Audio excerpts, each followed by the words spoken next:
Now, there's a long hairy formula for standard error of the estimate. What? It would be square root and then parentheses 1 minus r squared parentheses. This is the short one, by the way. And then SSY and then over n minus 2. Okay. That's the shortcut version. You might as well use the shortcut version. You've already solved for r, correct? You've already figured out r squared, which you said was 0.27. So what we have here is 1 minus 0.27 times sum of squares y. Well, 1 minus 0.27 is 0.73. And we have to multiply it by sum of squares y. Well, we have all the numbers we would need here to solve sum of squares y. We can do it one of two ways. We can do sigma y squared minus sigma y squared over n. That's sum of squares y. And so that would be 179.46 minus 58.6 squared over 20.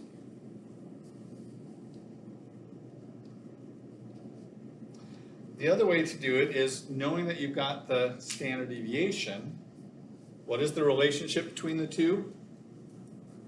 The standard deviation of y, this is the sample standard deviation, equals the square root of sum of squares y over n minus 1.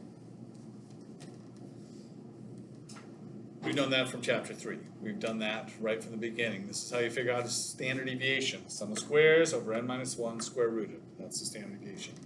So how do you go backward? Well, I mean, you just plug in the n and the Well, first thing you do is as well. square both sides, and then we've gotten rid of this, right? And then if you multiply both sides times n minus 1,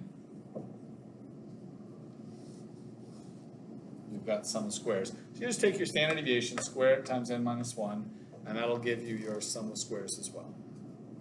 Either way should give you the same answer. So if I was going to punch this in, I would start saying something like, okay, 58.6.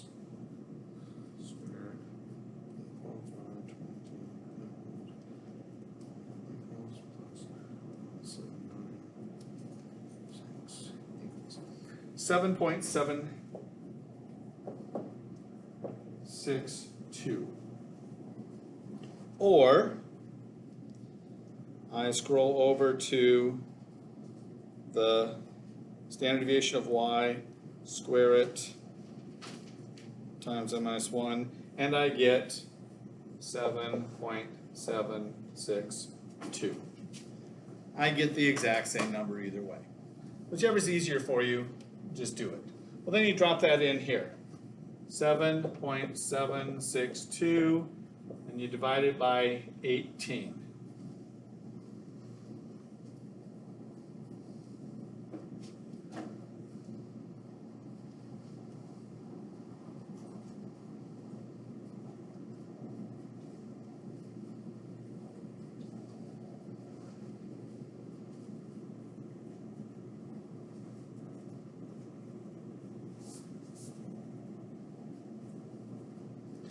And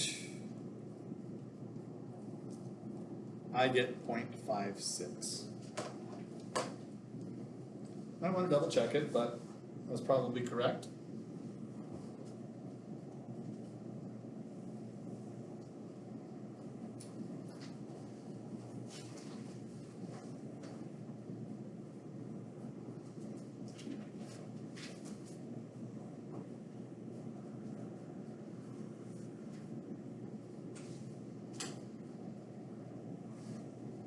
I did it again, 0.56.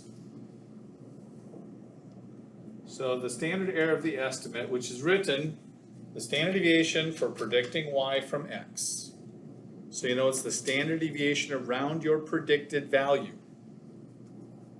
is 0.56. Okay, that's good.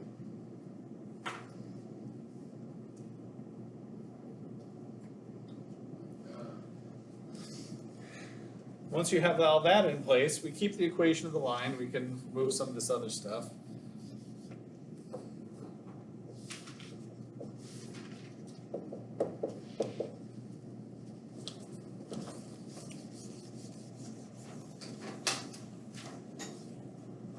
If a student scored a 93 on the achievement test, what would their predicted GPA be? Just three different ways of, just making it solve it 3 times so you get used to it. But for the first one, you just drop 93 in right here. So it'd be 0.0284 times 93 plus 0.6271. Now the shortcut way, if you've still got your calculator going and you've got all the numbers in it, so again, you press stat var, you go over to y prime, you press enter on y prime, then you put in 93, complete the parentheses, plus enter again. 3.27. Put it up here and see what we get. 93 times 0.0284 plus 0.6271 equals 3.27. So I would predict a score of a GPA of 3.27 if they had a achievement score of 93.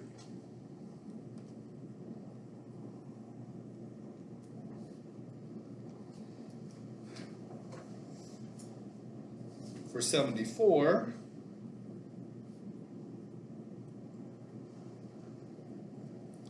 I would predict 2.73.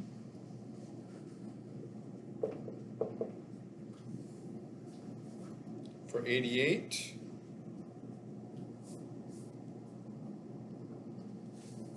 I would predict 3.13. You just keep dropping it into y prime in your calculator.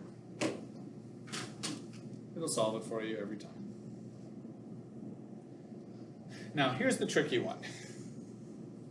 If a student scored a 93, so what's their predicted y? If they got a 93, what did we predict their y score to be? 3.27. So what I'm saying is, if their achievement score is up here, their GPA is right here at 3.27. But if you took every possible person with a score of 93, some are going to be above that point and some below that point, right? Not everyone's going to have 3.27 exactly.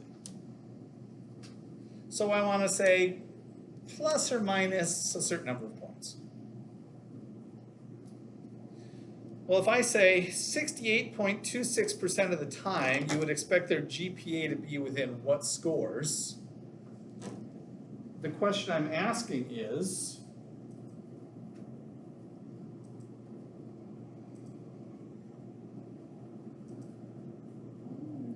middle areas are equal, but I want 68.26% of the scores, and I would have to fiddle around or look up in the z-score table, but I would happen to know that it's between 1 standard deviation above the mean and 1 standard deviation below the mean. I know that. How would you know that? Well, you could come down here a few pages in your text and, whoops, it's back the other way actually.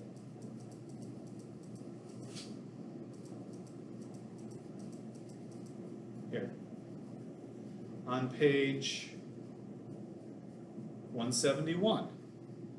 It goes through this idea that whatever your predicted value is, the actual scores will range in kind of a normal curve around that. And the standard error of the estimate is like a standard deviation above or below my predicted point. And I know that 68, or to be exact, 68.26% of the scores are between one standard error of the estimate above, one standard error of the estimate below. In this case, my predicted value, we said, was 3.27. My standard error is 0.56 grade points. So I should expect the scores to fall somewhere between 3.7 plus 0.56 and 3.27 minus 0.56. So somewhere between 3.83 and 2.63. No. 2.61 or 2.71. What is it? Every once in a while I blank out. Yeah, 3.83 and 2.71 on the low end. Now, does that seem like a pretty wide range for the GPA? No. Well, if I'm predicting, here, a really high ability student, he might be anywhere between Oh, yeah. a little below a C plus, all the way up to an Well, A. not necessarily, because some people like could be well like with like completing their homework and getting stuff done, getting good grades, and then like some people could just be bad at test taking and stuff like that. So. But if the test predicted really well, wouldn't we expect it to be a little narrower range, or I might be a little bit more precise? Well, see, this is what it comes back to if you think about the formula for the standard error. It's based on the correlation. The smaller the correlation, the larger the numerator becomes in that problem, because it's 1 minus r squared, which means the smaller the correlation, the bigger the standard error. What would happen if we don't touch anything else, we don't change anything else here, but we said that our correlation coefficient, let's say r was 0.9 instead of 0.52. If we drop that into the standard error formula,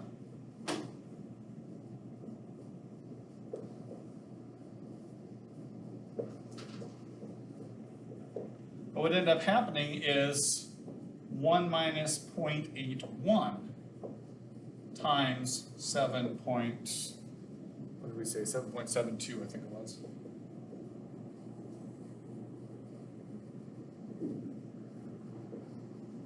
So this part becomes now 0.09, whereas before it was 0.73.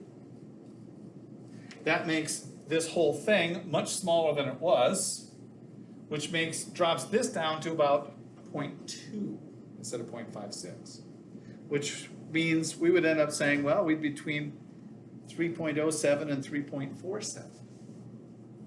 Higher correlation, smaller standard error, more precise prediction. If I had a correlation of 0,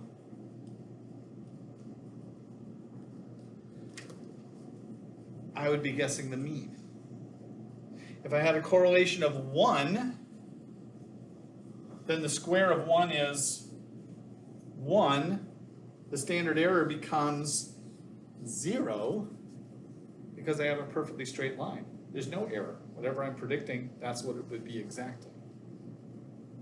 So the only point of this, and thinking about this, is realize that the higher the correlation coefficient, the narrower the spread of scores, the more precise the prediction. Now, the only thing I want to hit lastly